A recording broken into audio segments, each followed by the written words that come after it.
इस वीडियो में हम देखेंगे सामान्य विज्ञान से रिलेटेड मोस्ट इंपॉर्टेंट एमसीक्यूज। तो पिछली वीडियो में हम कुछ एमसीक्यूज को कवर कर चुके हैं, तो इस वीडियो में हम देखेंगे टॉप 30 इससे आगे के एमसीक्यूज, टॉप 30।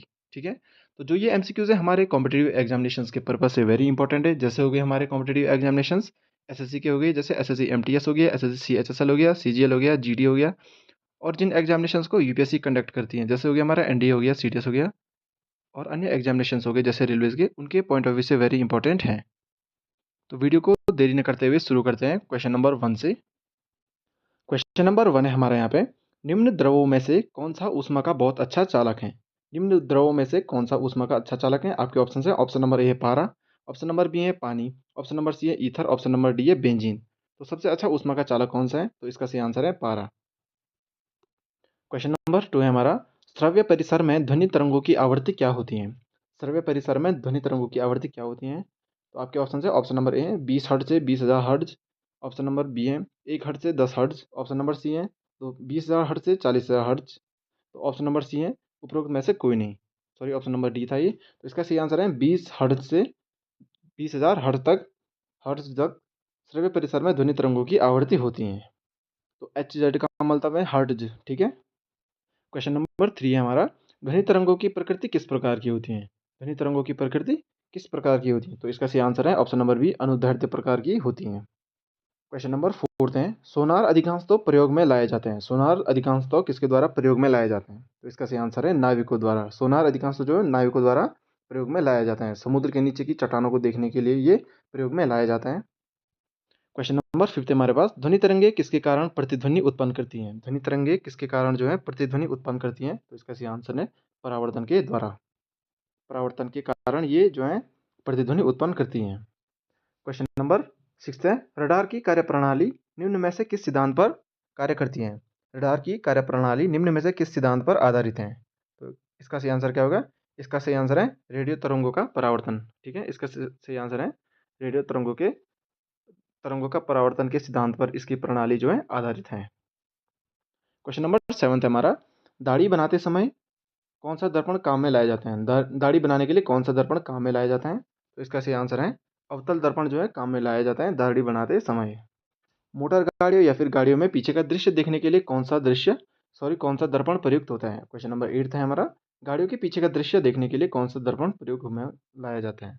तो इसका सही आंसर है उत्तल दर्पण। ऑप्शन नंबर ए, उत्तल दर्पण। क्वेश्चन नंबर 9 है हमारे पास, किसी अंतरिक्ष यात्री को आकाश का रंग कैसा दिखाई देता है? किसी अंतरिक्ष यात्री को आकाश का रंग कैसा दिखाई देता है? तो इसका सही आंसर है काला। क्वेश्चन नंबर 10 है हमारे पास, प्रकाश के विकिरण की प्रकृति कैसी होती है? प्रकाश के विकिरण की प्रकृति कैसी होती है? आपके ऑप्शन है, ऑप्शन नंबर ए तरंग के समान, ऑप्शन नंबर बी है कण के समान, ऑप्शन नंबर सी है तरंग एवं कण दोनों के समान, और ऑप्शन नंबर डी है उपरोक्त में से कोई नहीं। तो जो प्रकाश की प्रकृति होती है ये द्वैत प्रकाश की प्रकृति होती है। द्वैत टाइप की प्रकृति होती है, यानी कि द्वैत मतलब द्वैत का अर्थ हुआ तरंग भी और कण भी। तो इसका सही आंसर होगा प्रकाश के विकिरण की जो प्रकृति है हमारी, ये तरंग एवं कण दोनों के समान होती है।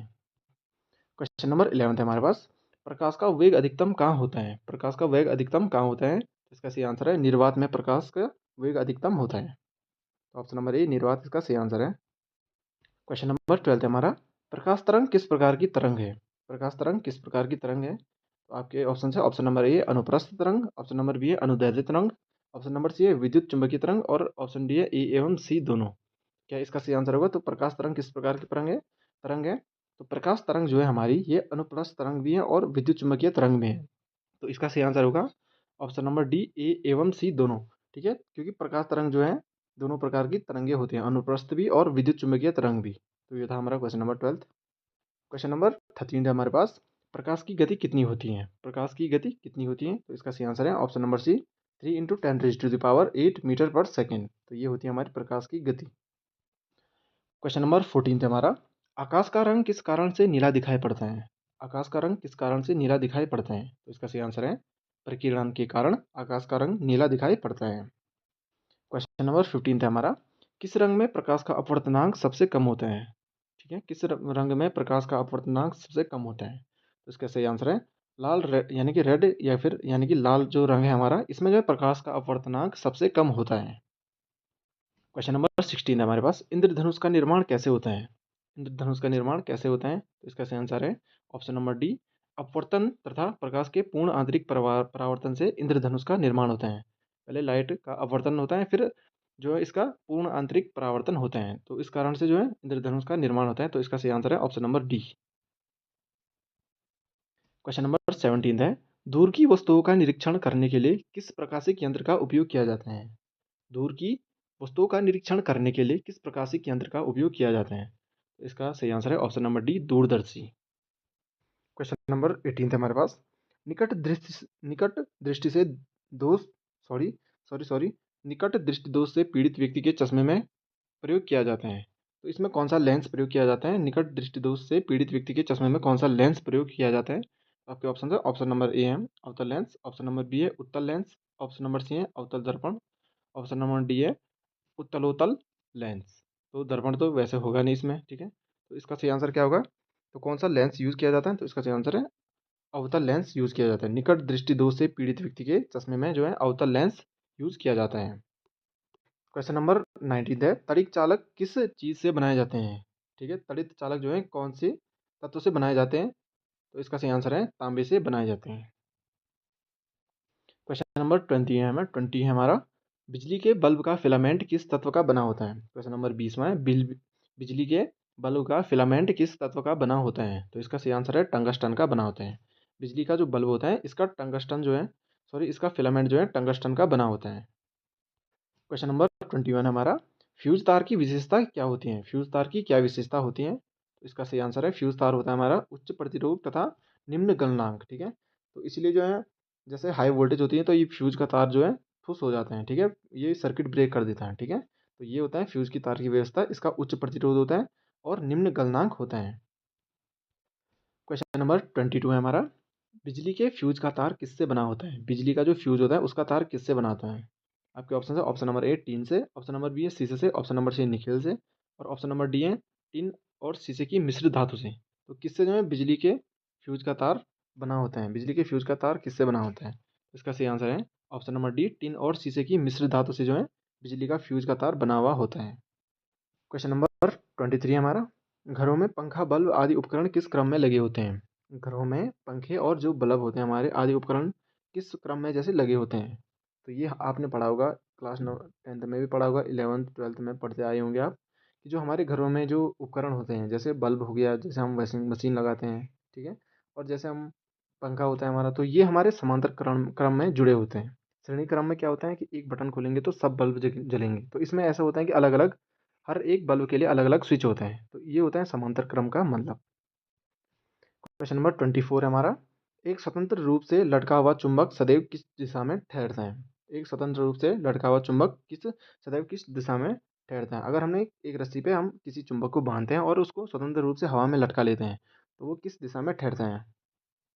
तो इसका सही आंसर है उत्तर से दक्षिण, क्योंकि जो है पृथ्वी का जो चुंबक होता है ये उत्तर से दक्षिण की ओर होते हैं, तो इसीलिए जो है ये भी उत्तर से दक्षिण की ओर स्वतंत्र रूप से लटक जाता है। क्वेश्चन नंबर 25 है, विद्युत धारा का चुंबकीय प्रभाव जो है सबसे पहले किसने अवलोकित किया था? क्वेश्चन नंबर 25, विद्युत धारा का चुंबकीय प्रभाव सबसे पहले किसने अवलोकित किया था? तो इसका सही आंसर है ऑर्स्टेड ने सबसे पहले विद्युत धारा का चुंबकीय प्रभाव को अवलोकित किया था, ऑर्स्टेड ने। क्वेश्चन नंबर 26 है हमारे पास, विद्युत चुंबकीय सिद्धांत का प्रतिपादन सबसे पहले किसने किया था? विद्युत चुंबकीय सिद्धांत जो है हमारा इसका प्रतिपादन सबसे पहले किसने किया था? तो इसका सही आंसर है फैराडे ने जो है सबसे पहले इसका प्रतिपादन किया था। क्वेश्चन नंबर 27 है, परमाणु बम का सिद्धांत किस पर आधारित है? परमाणु बम का सिद्धांत जो है ये किस पर आधारित है? तो आपके ऑप्शन है, ऑप्शन नंबर ए है नाभिकीय संलयन, ऑप्शन नंबर बी है नाभिकीय विखंडन, ऑप्शन नंबर सी है श्रृंखला प्रक्रिया पर, और ऑप्शन डी है उपरोक्त में से कोई नहीं। तो परमाणु बम का सिद्धांत है जो हमारा ये हमारा आधारित है नाभिकीय विखंडन पर, ठीक है, परमाणु बम का सिद्धांत हमारा नाभिकीय विखंडन पर आधारित है। क्वेश्चन नंबर 28 है हमारे पास, ब्लैक होल सिद्धांत की खोज किसने की थी? ब्लैक होल सिद्धांत की खोज सबसे पहले किसने की थी? तो आपके इसका सही आंसर है एस चंद्रशेखर ने जो है सबसे पहले ब्लैक होल सिद्धांत की खोज की थी। क्वेश्चन नंबर 29 है हमारे पास, दूध की शुद्धता की पुष्टि किस यंत्र के द्वारा की जाती है? दूध जो हमारा मिल्क होता है इसकी शुद्धता की पुष्टि किस यंत्र के द्वारा की जाती है? इसका सही आंसर है लैक्टोमीटर के द्वारा दूध की शुद्धता की पुष्टि की जाती है।